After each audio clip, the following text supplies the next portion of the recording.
Salut à tous, j'espère que vous allez bien. C'est encore Ismo Nakes. Bienvenue dans cette vidéo. Aujourd'hui, nous avons notre frère ici, le nom de Edem Adja. Voilà, il vient du Togo. Voilà, le Togo est représenté ici. Hein, voilà. Donc aujourd'hui, nous allons lui poser quelques questions. Ouais, il est étudiant ici aussi. Il vient du Togo et nous allons lui poser quelques questions sur l'Inde. Voilà. Et apprécier ses réponses.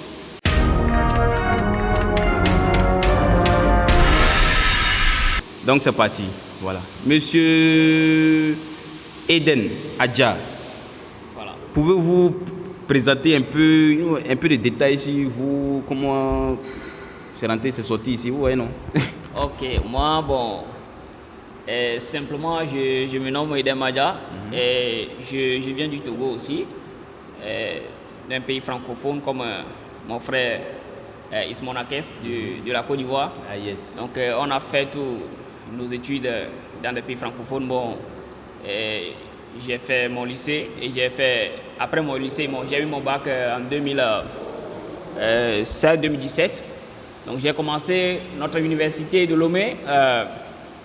J'ai fait la mathématique pour 2 ans, mais les choses n'allaient pas du tout comme j'avais l'envie de le faire, bien à ma manière. Donc j'ai failli choisir autre option. Et postuler et faire des études étrangères comme étant toujours ma vision. Et c'est en quelque sorte ce qui m'a conduit aujourd'hui à rester ou bien à venir ici en Inde. Donc voilà un peu ma personnalité. Voilà. Ok, monsieur Eden Adja, moi, en tout cas, moi je n'ai pas eu le bac en 2017, moi j'ai eu le bac en 2015. Monsieur Eden Adja, nous avons des questions pour vous aujourd'hui. La première question est: comment vous trouvez l'Inde? Parce que nous sommes en Inde là et beaucoup veulent, comment dirais-je, beaucoup veulent savoir comment est l'Inde, comment vous trouvez l'Inde? Merci encore une fois à M. Ismo Nakes pour l'occasion ou bien l'opportunité qu'il m'a donnée de venir me présenter sur sa chaîne YouTube. Ah, le gars il parle français. Je suis très très content parce que c'est ça qu'on appelle la fraternité, c'est ça qu'on appelle l'amitié. Donc je suis tellement content. Premièrement, bon, moi j'ai toujours l'ambition de dire, ou bien on a toujours cette tendance de dire toujours que si on est en face de 2 choses, chaque chose a toujours sa partie positive et sa partie négative, c'est-à-dire l'avantage et l'inconvénient. Donc le moment où l'avantage est plus important que l'inconvénient, on considère la chose toujours étant bonne. Donc au contraire, donc, on considère la chose comme étant mauvaise. Donc ici, moi, arrivé à mon Inde, moi, j'ai remarqué que j'ai beaucoup d'avantages ici. J'ai beaucoup de choses qui vont à mon intérêt. Donc, je peux simplement, en résumé, d'une sorte, dire que l'Inde est bon, bien, c'est-à-dire parce que ça participe à mon développement, ça me va à mon avantage. Donc, même si les inconvénients sont aussi bien existants, ils sont minimes. Donc, je peux dire que je me sens vraiment à l'aise. Merci. Ok, ça c'est une bonne réponse. Yeah. Les gars, le Togo parle français, hein, sincèrement. Ok, merci pour cette réponse. On a une autre question aussi. Ok. Tu as dit vraiment il y a beaucoup d'opportunités ici et tout, tu as parlé assez. Mais on veut savoir quel est le motif qui t'a poussé à venir en Inde. C'est-à-dire quel est le motif principal qui t'a poussé à venir en Inde? Vous savez, comme toujours dans la vie, chacun a des objectifs, et des visions, des rêves à poursuivre. Donc moi, depuis mon école au lycée, avant d'obtenir mon bac, j'avais toujours cette tendance d'obtenir, bien de faire mes études supérieures étrangères. Donc avant d'avoir mon bac, j'ai toujours cette vision. Donc, juste après mon bac, j'ai commencé mes papiers, par-ci, par-là, comment passer. Déjà, même les 2 ans que j'ai fait à l'université de Lomé en mathématiques, j'avais presque fait mes papiers. Donc, et j'ai commencé à faire des recherches, comment postuler, où postuler et quand postuler pour obtenir ce type de choses. Donc, Inde, comme étant notre pays francophone, Togo, nous on avait étudié les pays comme l'Inde, le Brésil, la Chine, des grandes puissances. Hein. Mais bon, à travers nos études, j'ai vu vraiment que l'Inde fait partie des grandes puissances mondiales, comme nous le savons très bien. Donc, j'ai vraiment postulé pour l'Inde. Si c'est possible, si je peux venir faire mes études ici, là, j'aurai vraiment une attestation vraiment digne de ce nom. Donc, c'est ça qui m'a motivé, en fait, à venir postuler pour l'Inde. J'ai postulé pour la France, j'ai postulé pour l'Ukraine. Mais par la grâce de Dieu, comme c'est Dieu qui décide, voilà ce que je me suis retrouvé ici aujourd'hui. Donc, c'est ça, en quelque sorte, ma motivation. Parce que l'Inde fait partie des grandes puissances et je sais que si j'arrive à venir ici, à faire mes études ici, ça me rapportera beaucoup de choses. Donc, c'est ça qui m'a motivé, en fait, de venir ici en Inde. Merci. Ok, merci. Vous voyez, il dit la postulé pour la France, l'Ukraine et l'Inde. C'est pour cela que je vous disais dans cette vidéo, postuler pour assez, postuler à assez de bourses pour pouvoir rester dans le cadre, quoi, avoir une chance quand même. Parce que tu ne peux pas compter sur une seule chose. Bon, souvent on dit qu'il ne faut pas suivre 2 gibiers à la fois, mais tu ne peux pas compter sur une seule chose pour rester là et espérer beaucoup. Voilà. Merci, monsieur Eden Adja. Ah, ce nom-là. Maintenant, on a une troisième question, un peu courte là. Comment vous trouvez le système éducatif indien? Bon, comme vous le savez très bien, nous on est déjà sur le terrain. Donc, le système éducatif indien, bon, je peux dire que c'est l'ensemble des choses ou bien la manière, l'organisation dans le domaine scolaire. Donc, ici, c'est un peu différent de chez nous. Bon, si nous prenons par exemple le cas, parce que moi je viens du Togo, et bon, le Togo et la Côte d'Ivoire, en résumé, ou bien les pays francophones ont à peu près les mêmes formations, bien système scolaire. Mais si on prend par exemple l'Inde ici, qui est un pays anglophone, leur organisation, bien leur système éducatif est un peu différent.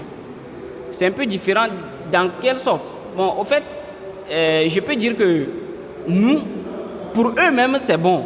Bien, c'est génial pour eux-mêmes, mais pour nous, les étudiants étrangers, ça nous cause des problèmes, ça nous cause des difficultés, un peu de difficultés, et aussi, bon, je peux dire qu'un peu d'avantages aussi. Si je prends par exemple où ça se pose, ou bien où ça nous donne de l'avantage. Ça nous donne de l'avantage, à quel niveau? Parce que moi, je fais l'ingénierie ici. Par exemple, le cours ou bien la plus grande partie de nos activités sont basées sur la pratique. Donc ça fait que ici, la pratique nous domine un peu. Même si tu n'arrives pas à cerner le cours, à cerner l'explication que le professeur est en train de donner à la classe, au cours de la pratique, toi-même tu seras en face du problème, toi-même tu seras en face de quoi faire. Donc là, tu seras à peu près ou bien tu seras à peu près plus cultivé de ce que tu es en train de faire. Là, c'est un avantage. Donc, mais si je veux en résumé parler aussi du problème, ici, je peux parler du problème linguistique. Étant premièrement venu d'un pays francophone, parce que depuis la classe du CI, nous on a toujours étudié en français. Donc c'est déjà un problème pour nous de venir étudier dans un pays anglophone. Ah, c'est pas facile, hein? Voilà. Donc, si nous venons dans un pays anglophone, premièrement, nous avons un problème linguistique. Ouais. Comprendre même l'anglais, déjà, c'est un problème, premièrement. Ouais. Donc, ça nous donne tellement de difficultés. Premier problème, il faut comprendre déjà, premièrement, la langue avant de commencer à cerner maintenant le cours et comment bosser, enseigner ou bien prendre ce cours-là pour aller se préparer et faire les examens, faire les compositions, les devoirs. Donc, c'est à peu près un problème. Et le pire est que les professeurs viennent des fois dans les salles et ils n'expliquent pas l'anglais. Et ils expliquent leur langue locale.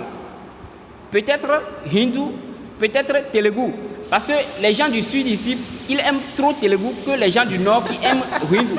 Parce que leur professeur, il vient, bon, même pour les étudiants indiens ou bien indiennes, même ça cause déjà des problèmes. Parce que les étudiants nord de l'Inde, ils n'arrivent pas à parler télougou. Ouais. Donc, ils sont ici, ils comprennent seulement les hindous. Donc, si les professeurs parlent télougou en classe, déjà, le professeur vient, il dépose ses affaires, il commence à parler télougou. Déjà, les étudiants indiens ou bien indiennes même sont déjà traumatisés. Comment maintenant, nous, étudiants étrangers, comment nous, on va s'aider à ça? En tout cas, ça, c'est vrai. Voilà, donc, on est confié à des problèmes comme ça. Donc, le système éducatif, c'est bien organisé, mais il a ces insuffisances-là. Donc, bien que si ils ont un système éducatif basé sur l'étude internationale, ou bien les étudiants internationaux vont venir étudier ici en Inde. Donc, il faut qu'ils mettent aussi en disposition ce système-là qui va permettre aux étudiants d'être au même niveau, c'est-à-dire de comprendre le cours, ce qui se passe dans la classe, de comprendre la langue que le professeur utilise. Chez nous, par exemple, qui font l'ingénierie, au moins on peut comprendre ça, mais les gens qui font la littérature, que le professeur peut venir parler théoriquement et puis partir. Donc, qu'est-ce que tu peux cerner dans tout ce qu'il a dit dans leur langue locale? Donc, c'est déjà un problème concernant le système. Il se peut que notre frère a tout gardé ça dans son cœur pour verser ça aujourd'hui là. Il était tellement énervé, il voulait forcément verser ça aujourd'hui là. Il dit attends, je vais attendre lui là, il va voir ce que je vais lui dire. Donc c'est ça, Merci, on a compris ça. Maintenant, on veut savoir une seule chose. Quelle est la différence? On veut savoir une seule chose. Quelle est la différence entre étudier en Inde et étudier au pays? Là, juste une seule chose. Voilà, c'est une bonne question parce que nous avons toujours cette tendance de dire que étudier ici, ça serait la meilleure qu'ici. Mais je peux vous dire quelque chose. Ouais. Comme nos camarades ou bien nos amis qui nous regardent à ce moment, étudier ici en Inde et étudier au pays chez nous, il y a une grande différence. Moi, je peux dire simplement que les étudiants indiens ont une base de fondation un peu compétente, c'est-à-dire solide. Si moi je prends par exemple nos camarades dans les classes, le professeur vient, si je prends l'exemple de notre professeur de physique, il vient par exemple, il commence le cours avec seulement que les formules, il n'explique pas, les formules n'ont pas de lien, alors que chez nous, par exemple au pays, le professeur vient, il pose la formule, il explique, il démontre, il donne les exercices d'application, appui, et puis c'est que même si quelqu'un n'est pas venu au cours, si tu lui présentes ton cahier, il prend ton cahier, il lit, il a déjà cerné tout le contenu du cours. Mais ici, c'est autre chose. L'université est devenue comme si un lieu de rattrapage ou bien de rappel, et non un lieu de travail. Voilà, c'est ça la différence. Donc, si les étudiants sont là, mais tu vas voir que c'est dans ça, eux, ils vont sortir avec les 20 suivants. Les 19, oui, les 19, les 18 non, suivants. Mais je veux rappeler quelque chose ici aussi, est que ici, par exemple, moi, j'ai fait la faculté de médecine dans mon pays. Et lorsque je suis arrivé ici, je suis venu m'inscrire à BICOM, c'est-à-dire en commerce. Voilà. Mais les étudiants mes voisins de classe ont déjà fait ces trucs-là au primaire, c'est-à-dire au lycée.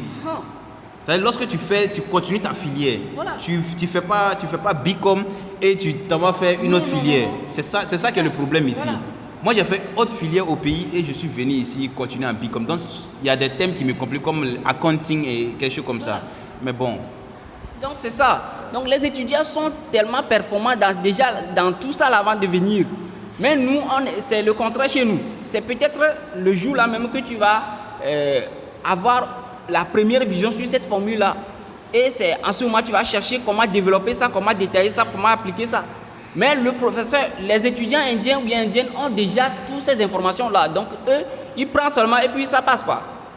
Mais c'est à toi de venir. Donc, ici, je peux dire simplement que ici, ça demande vraiment du travail à nos étudiants internationaux. Nous, qui sommes des étudiants internationaux, ça nous demande beaucoup de travail parce que tu viens, tu prends les formules comme ça, en désordre. C'est à toi de venir maintenant organiser ton cours à la maison et apprendre ça.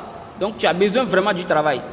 Qu'au pays, le professeur vient, il a déjà travaillé le cours, tout est propre. Tu viens seulement, tu lis et tu comprends. C'est ça la différence. Merci. Merci, monsieur Adja. Vraiment, nous sommes vraiment épatés. Ouais. Ok, ça c'est la dernière question et vraiment, je pense que beaucoup de nos abonnés attendent ça. Voilà. Quel conseil peux-tu donner à quelqu'un, à un étudiant qui aspire à venir en Inde pour étudier? Quel est le conseil que tu peux leur donner? Mon conseil pour les camarades étudiants ou bien étudiantes qui ont tellement cette ambition, le rêve, de réaliser leur rêve à travers des études étrangères, je ne peux que vous encourager, je ne peux que vous donner la force de venir, de postuler. Ce n'est pas parce que nous on dit que c'est dur ici, bien c'est un peu compliqué ici, que vous serez découragé. Non. Là où les gens sont allés, ils ont pleuré, c'est là peut-être toi tu vas aller rire. Chacun a sa chance. Donc il faut toujours postuler, il faut toujours chercher, il faut toujours documenter toi-même et avoir les preuves sur le terrain. Et c'est là-bas. Et moi je peux vous garantir que même si aujourd'hui sur les réseaux sociaux on a l'intention de dire qu'il y a raciste, il y a chose, il y a chose, il y a chose, ce n'est pas ça qui est notre problème. Notre problème c'est de venir capter quelque chose chez eux, c'est de venir voler un peu leur connaissance, c'est de venir obtenir nos diplômes dignes de ce nom-là. Ouais. Donc c'est ça qui est notre projet, c'est ça que nous devons poursuivre. Donc ce n'est pas ça d'être raciste ou bien quoi, ce n'est pas ça qui est notre problème. Donc je veux juste vous encourager de toujours postuler, d'avoir l'espoir et j'espère que ça va aller. Dans peu de temps, vous allez nous retrouver ici, on va célébrer ça tous ensemble. Je vous remercie. Ok. Voilà, merci Monsieur Eden Adja, merci de nous présenter tous ces trucs-là. Vraiment, nous sommes contents, les abonnés sont contents, tout le monde est content. Il y a plusieurs personnes qui veulent connaître tout ce qui se passe en Inde et tout, comment ça marche. En tout cas, pratiquement tout. Et vraiment, les questions qu'on vous a posées, vous avez bien répondu et vraiment, moi, je suis content. Voilà. Donc, nous tous nous allons dire merci à M. Eden Adja. C'est un frère venant du Togo. Du Togo, vous voyez le Togo qui est à côté de nous là-bas. Voilà. Il fait engineering quelque chose comme ça. Engineering en programmation, ingénieur en programmation. Voilà.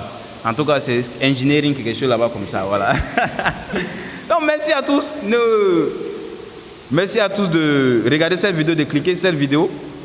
N'oubliez pas de vous abonner à la chaîne, de cliquer sur la cloche de notification. Et à tout moment, lorsqu'on va poster une vidéo sur cette chaîne, vous serez notifié. C'est encore Ismo Nakes. Monsieur Eden Adja, vous avez vos mots de fin pour dire à notre abonné. Mon mot de fin pour nos camarades qui nous regardent actuellement. Je vais seulement vous demander une seule chose, de partager cette vidéo et d'aimer. Et pourquoi ne pas partager? Parce que nous savons très bien aujourd'hui qu'il y a nos camarades qui se font arnaquer sur les réseaux sociaux parce qu'ils ne connaissent pas eux-mêmes la réalité sur le terrain. Donc les gens les mentent, les trompent, les arnaquent avec des millions. Ce n'est pas possible, mes frères. Donc partagez cette vidéo pour que vous aurez les informations réelles sur ce qui se passe ici à travers la chaîne de notre frère Ismo Nakes. Donc j'exhorte mes camarades togolais et ivoiriennes de partager cette vidéo. Ça va sauver la vie de quelqu'un. Et j'espère que cette chaîne, c'est une bonne chaîne qui vous permettra de nous communiquer à distance, de vous donner toutes les informations possibles sur le terrain ici. Merci une fois encore et à plus. Merci M. Eden. Et c'était Ismo Nakes. Peace.